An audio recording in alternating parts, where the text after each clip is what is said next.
We begin this hour for the first time during the pandemic, getting an extensive look inside several of Idaho's ICUs. One small, one large, as crisis standards of care are in effect across the Gem State. And we begin inside one of Idaho's largest and most impacted medical facilities, Saint Alphonsus Medical Center in Boise. Brian Holmes and photojournalist Kevin Eslinger spoke with medical workers on the front lines doing their very best to try and stop the pandemic.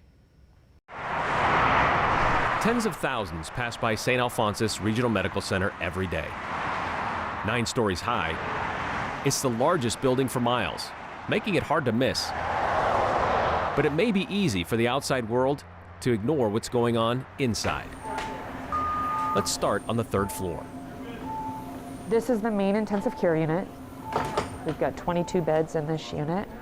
The majority of the patients in this unit are COVID positive. 20 of which, Dr. McInerney tells us, are intubated, breathing only by way of a machine. But these days, these 22 ICU beds aren't enough. And in the unit next door is a 10-bed ICU, and every single patient in that ICU is COVID positive right now. And 9 of them are also on ventilators. Some have been for weeks. And none of the ICU COVID patients are vaccinated against the disease, according to the doctors. The 3rd floor is at full capacity. We have 4 ICU doctors on today during the day. We would usually have 2.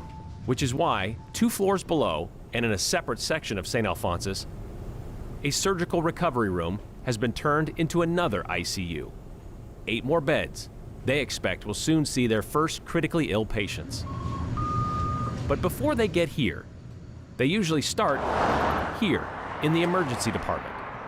This is our main core. This is the trauma center. And being the only trauma center in the region, they can get pretty busy, even without a pandemic. We've got all of our nursing and techs and 2 physicians and 2 PAs on right now to see patients. And they're being triaged in the front. Also, the ambulances coming in. We just had a helicopter land. So it's starting to pick up. Dr. Andrew Southard is the emergency medical director. He says they typically see about 130 patients a day, 13 of which, on average, are fighting off the coronavirus and not doing it very well. Of the COVID patients that we see, probably 50 to 60% of them are getting admitted to hospital right then. Problem is, where do you put them? So before the COVID surge, we had a goal of 120 minutes before we decided they need to be admitted till they were upstairs on the floor. Most times we were able to meet that.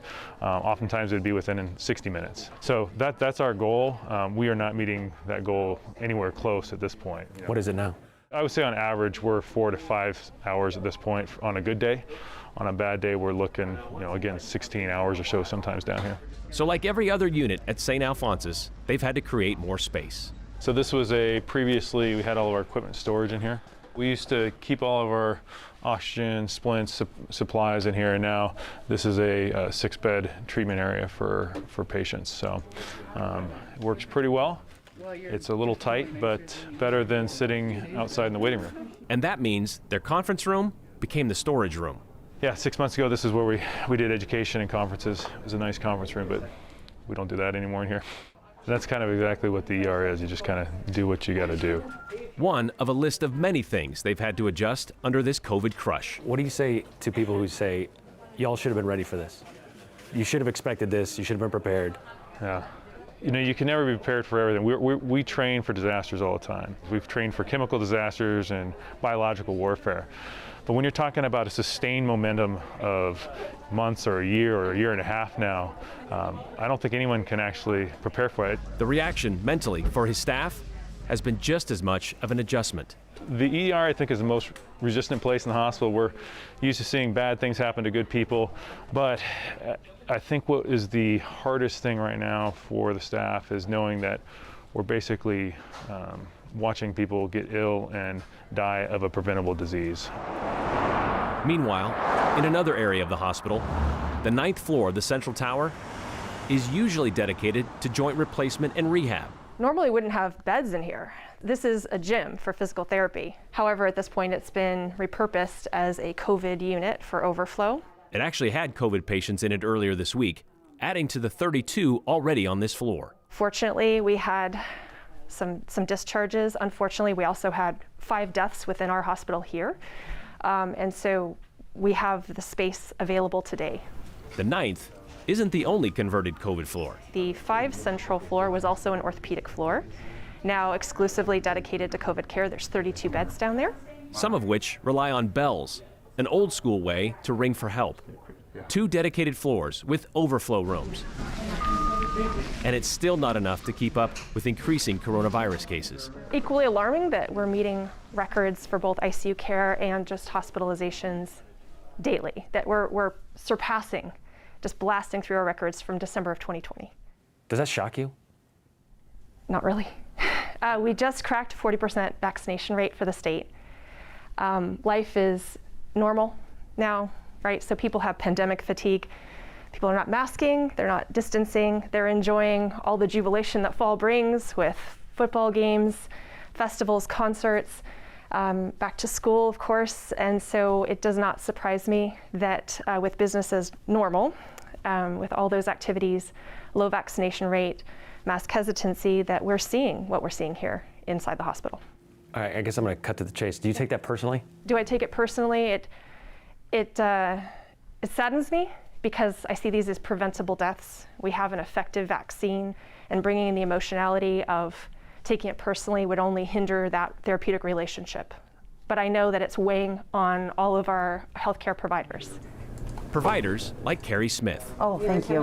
an RN who's in the middle of another 12-hour shift Okay, okay, that will likely go longer. You'll do that 3 days in a row. yeah. At the end of the 3rd day, you're pretty fatigued physically, but the mental part is maybe the harder part, because you have been that person standing in for family members, sometimes being the last person that a patient will see in their life before they pass away. Carrie says she can't count the times she's been that last person in the last 18 months. Yesterday, I just wanted to yell because this could have potentially been avoided. This person had a lot of life left, did not have other health concerns. That's where the emotional part comes in. Yeah, yeah, and it's funny how you're able to figure out how you're gonna cope with that, but I will say that yesterday was extremely difficult. You take your 60 seconds in the med room, you cry, you clean up your tears the best you can, and then you go back in because you know that that family needs you to be there. You swallow that. Yeah, you have to. And you're thinking in your mind, I'm glad it's not me, that I'm losing my brother, my sister, my father. And you feel a certain level of guilt for that, that you're happy that it's not happening to you. Yes, people do die on the COVID floor without ever making it to the 3rd floor, the ICU, where for the 3rd time this morning, a code blue has been called for a COVID patient. An alarm that calls medical staff from several units across St. Al's. And for nearly half an hour, all of their attention is attuned to this one room, working and hoping to bring someone back to life. Watching you guys work, it was an emotional experience for me. How do you do this?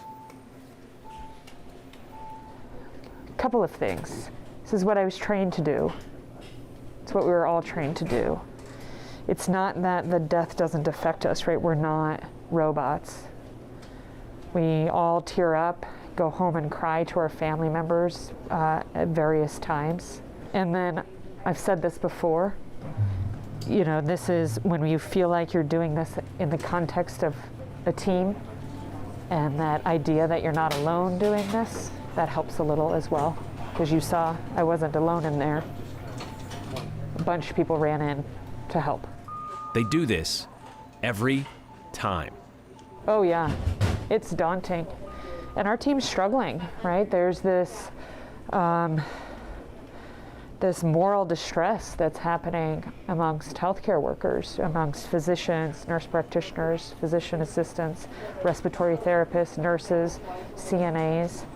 All of us are feeling this extra weight of emotion and moral distress because so many of our patients are unvaccinated and dying because they chose not to get vaccinated.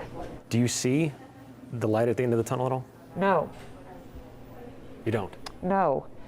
And that's heartbreaking for me to have to say. I did when I got my vaccine in December of 2020. That was my light at the end of the tunnel initially. But now I don't know where the end is. Will Do This Code Blue have to console a family member, you know, because their loved one died from COVID, and then turn around and see that there's a big music festival, you know, downtown, that people are going to large gatherings and not wearing their masks, and I get it, people feel like they want to keep living their lives, and we're not asking people to put everything on hold indefinitely, but I mean, we're in the biggest surge that we've ever experienced. This is the first time that our state has declared crisis standards of care, and many people in the community are going about their lives as if there's nothing different going on. What's it like to walk out of here every day? Just it feels heavy, right? Try and take some of the wins with you.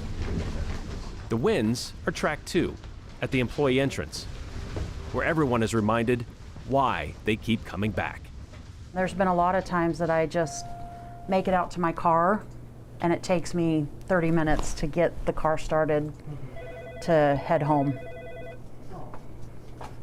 You feel like you want to give up, but then you rely on your coworkers to like give you strength because they understand what you're going through. And then you just like reset and you just come back and you do it again.